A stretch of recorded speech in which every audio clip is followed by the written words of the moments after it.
Hi ಸ್ಪರ್ಧಾರ್ಥಿಗಳೇ, ಹಿಂದಿನ notification ಬಗ್ಗೆ ತಿಳ್ಕೊಳ್ಳೋಣ ಬನ್ನಿ. ಹಿಂದಿನ ನೋಟಿಫಿಕೇಶನ್ ಅಂದರೆ ಕರ್ನಾಟಕ ಉಚ್ಚ ನ್ಯಾಯಾಲಯದಲ್ಲಿ ಅಂದರೆ ಬೆಂಗಳೂರಲ್ಲಿ ಖಾಲಿ ಇರುವ ನೇಮಕಾತಿ ಬಗ್ಗೆ ನೋಟಿಫಿಕೇಶನ್ನ ಹೊರಡಿಸಿದ್ದು. ನೋಡಿರಿ, ದಿನಾಂಕ 11 ಆಗಸ್ಟ್ 2026 ಅಪ್ಲಿಕೇಶನ್ ಪ್ರಾರಂಭ ಆಗಿದ್ದು, ಕೊನೆಯ ದಿನಾಂಕ 11/9/2026 ಕೊನೆಯ ದಿನಾಂಕ ಆನ್ಲೈನ್ ಮೂಲಕ ಕೊನೆಯ ದಿನಾಂಕ ಇರ್ತದೆ. ನೋಡಿರಿ, ವಿಷಯ ಏನಪ್ಪ ಅಂದರೆ ಉಳಿದ ಮೂಲ ವೃಂದದ ಅಡಿಯಲ್ಲಿ ದ್ವಿತೀಯ ದರ್ಜೆಯ ಸಹಾಯಕ ಹುದ್ದೆಗಳು ಖಾಲಿದ್ದು ಅಪ್ಲಿಕೇಶನನ್ನು ಆನ್ಲೈನ್ ಮೂಲಕ ಹಾಕ್ಬೋದಾಗಿರ್ತದೆ. ನೋಡಿರಿ, ಅಫಿಷಿಯಲ್ ವೆಬ್ಸೈಟ್ಗೆ ಹೋಗಿ ಅಪ್ಲಿಕೇಶನನ್ನು ಹಾಕೋಕ್ಕೆ ಅವಕಾಶವನ್ನು ಕೊಟ್ಟಿರ್ತಾರೆ. ಅಂದರೆ ಕೊನೆಯ ದಿನಾಂಕ 11/9/2026 ನೀವು ಅಪ್ಲಿಕೇಶನನ್ನು ಆನ್ಲೈನ್ ಮೂಲಕ ಹಾಕ್ಬೋದಾಗಿರ್ತದೆ. ನೋಡಿರಿ, ಹುದ್ದೆಗಳ ಸಂಖ್ಯೆ ಎಷ್ಟು ಮತ್ತು ಸ್ಯಾಲ್ರಿ ಯಾವ ರೀತಿ ಅಂತ ನೋಡೋಕ್ಕಿಂತ ಮುಂಚೆ ಇನ್ನೂ ಯಾರು ನಮ್ಮ ಚಾನಲ್ಗೆ ಸಬ್ಸ್ಕ್ರೈಬ್ ಆಗಿಲ್ಲ, ದಯವಿಟ್ಟು ಸಬ್ಸ್ಕ್ರೈಬ್ ಮಾಡ್ಕೊಳ್ಳಿ. ಮುಂದೆ ಯಾವುದೇ ಜಾಬ್ ಬಗ್ಗೆ ನಾನು ತಿಳಿಸಿದಾಗ ನಿಮಗೆ ನೋಟಿಫಿಕೇಶನ್ ಮೂಲಕ ತಿಳಿದು ಬರ್ತದೆ. ನೋಡಿರಿ, ಟೋಟಲಾಗಿ ಖಾಲಿ ಇರುವ ಕರ್ನಾಟಕ ಉಚ್ಚ ನ್ಯಾಯಾಲಯದಲ್ಲಿ ದ್ವಿತೀಯ ದರ್ಜೆ ಹುದ್ದೆಗಳಿಗೆ 18 ಹುದ್ದೆಗಳು ಖಾಲಿ ಇದಾವೆ. ಸ್ಯಾಲ್ರಿ ಯಾವ ರೀತಿ ಐತೆ ಅಂದ್ರೆ 25,500ರಿಂದ 81,100ವರೆಗೂ ಸ್ಯಾಲ್ರಿ ಸಿಗ್ಬೋದು. ಟೋಟಲಾಗಿ 18 ಹುದ್ದೆಗಳನ್ನು ಯಾವ ರೀತಿ ಹಂಚಿಕೆ ಮಾಡಲಿದೆ ಅಂದರೆ ಕ್ಯಾಟಗರಿ ವೈಸ. ನೋಡಿರಿ, ಮೊದಲನೇದಾಗಿ ಮೀಸಲು ರಹಿತ ಅಭ್ಯರ್ಥಿಗಳಿಗೆ 9 ವೇಕೆನ್ಸಿ ಖಾಲಿ ಇದಾವೆ. ಇನ್ನು ಮಹಿಳಾ ಅಭ್ಯರ್ಥಿಗಳಿಗೆ 4 ವೇಕೆನ್ಸಿ, ಗ್ರಾಮೀಣ ಅಭ್ಯರ್ಥಿಗೆ 4 ವೇಕೆನ್ಸಿ ಖಾಲಿ ಐತಿ. ಇನ್ನು ಅಂಗವಿಕಲ ಅಭ್ಯರ್ಥಿಗೆ ಅಂದರೆ PWD ಅಭ್ಯರ್ಥಿಗೆ 1 ವೇಕೆನ್ಸಿ ಖಾಲಿ ಐತಿ. ಟೋಟಲಾಗಿ ಬೆಂಗಳೂರಲ್ಲಿ 18 ವೇಕೆನ್ಸಿಗಳು ಖಾಲಿ ಇದಾವೆ. ಇದಕ್ಕೆ ನೀವು ಆನ್ಲೈನ್ ಮೂಲಕ ಅಪ್ಲಿಕೇಶನ್ ಹಾಕೋಕ್ಕೆ ಎಲಿಜಿಬಲ್ ಆಗಿರ್ತೀರಿ.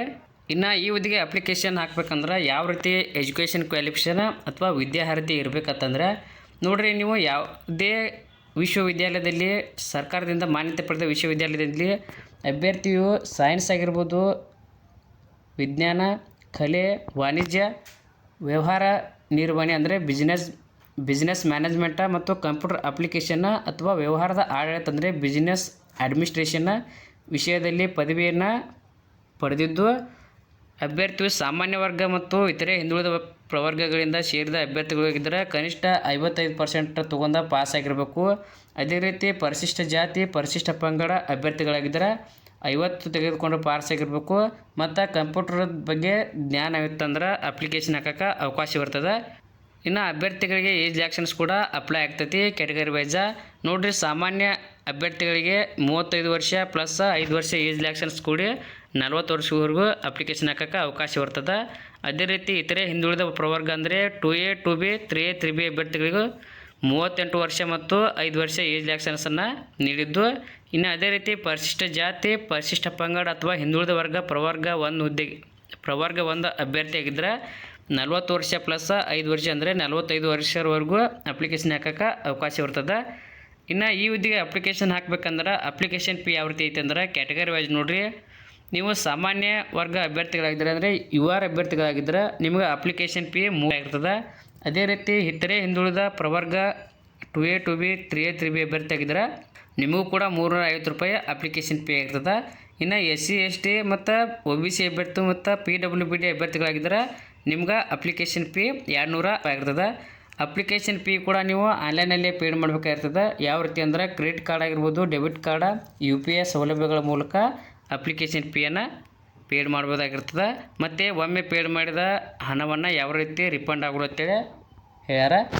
ಇನ್ನು ಅಭ್ಯರ್ಥಿಗಳನ್ನ ಸೆಲೆಕ್ಷನ್ ಪ್ರೊಸೆಸ್ ಬಗ್ಗೆ ನೋಡೋದಾದ್ರೆ, ನೋಡಿರಿ, ಅಭ್ಯರ್ಥಿಗೆ ಕಾಲಕ್ಕೆ ತಿದ್ದುಪಡಿ ಮಾಡಲಾದ ಕರ್ನಾಟಕ ಉಚ್ಚ ನ್ಯಾಯಾಲಯ ಸೇವಾ ಮತ್ತು ನೇಮಕಾತಿ ಷರತ್ತು 1973 ಮತ್ತು ಸೇವಾ ಮತ್ತು ವಯಸ್ಸು ಮೀಸಲಾತಿ ಇತ್ಯಾದಿ ಸಂಬಂಧಿಸಿದಂತೆ ಜಾರಿರುವ ನಿಯಮಗಳ ಬಗ್ಗೆ ಆದೇಶನ ಸುತ್ತೋಲೆ ಇತ್ಯಾದಿ ಮೂಲಕ ಅಭ್ಯರ್ಥಿನ ಸೆಲೆಕ್ಟ್ ಮಾಡ್ಕೊಳ್ಳಾಗ್ತದೆ. ನೋಡಿರಿ, ಎಕ್ಸಾಮ್ ಇರ್ತೈತಿ. ಎಕ್ಸಾಮ್ ಯಾವ ರೀತಿ ಇರುತ್ತಂದ್ರೆ, ನೋಡಿರಿ, ದ್ವಿತೀಯ ದರ್ಜೆ ಸಹಾಯಕ ಹುದ್ದೆಗಳಿಗೆ ಸ್ಪರ್ಧಾತ್ಮಕ ಪರೀಕ್ಷೆ 90 ನಿಮಿಷಗಳ ಕಾಲಾವಕಾಶನ ಕೊಟ್ಟು ಮತ್ತು ಸಂದರ್ಶನದ ಕಾರ್ಯಕ್ಷಮತೆಯ ಆಧಾರದ ಮೇಲೆ ಅಭ್ಯರ್ಥಿಯನ್ನು ಸೆಲೆಕ್ಟ್ ಮಾಡ್ಕೊಳ್ಳಾಗ್ತದೆ. ನೋಡಿರಿ, ಎಕ್ಸಾಮ್ ಯಾವ ಸಬ್ಜೆಕ್ಟ್ ಇರ್ತಾವೆ, ಮಾರ್ಕ್ಸ್ ಯಾವ ರೀತಿ ಇರ್ತಾವೆ ಅಂದ್ರೆ ನೋಡಿರಿ, ಆಂಗ್ಲ ಭಾಷೆಯಲ್ಲಿ ಪ್ರಬಂಧ ಇರ್ತೈತಿ 30 ಮಾರ್ಕ್ಸಿಗೆ. ಅಭ್ಯರ್ಥಿ ಪಾಸ್ ಆಗಬೇಕಂದ್ರೆ ಕನಿಷ್ಠ 20 ಮಾರ್ಕ್ಸ್ ತೆಗೆದುಕೊಳ್ಬೇಕಿರುತ್ತೆ. ಇನ್ನು ಕನ್ನಡದಿಂದ ಆಂಗ್ಲ ಭಾಷೆಗೆ ಅನುವಾದ ಇರುತ್ತೆ, ಅದು 30 ಮಾರ್ಕ್ಸಿಂದ ಇರುತ್ತೆ. ಅದರಾಗ ಕನಿಷ್ಠ 20 ಮಾರ್ಕ್ಸ್ ತೆಗೆದುಕೊಳ್ಬೇಕಾಗಿರ್ತದೆ. ಇನ್ನು ಸಾಮಾನ್ಯ ಜ್ಞಾನ ಪರೀಕ್ಷೆ ಇರುತ್ತೆ, ಅದರಲ್ಲಿ 20 ಮಾರ್ಕ್ಸಿಗೆ ಇರ್ತದೆ, ಅದರಲ್ಲಿ 10 ಮಾರ್ಕ್ಸ್ ತೆಗೆದುಕೊಳ್ಬೇಕು.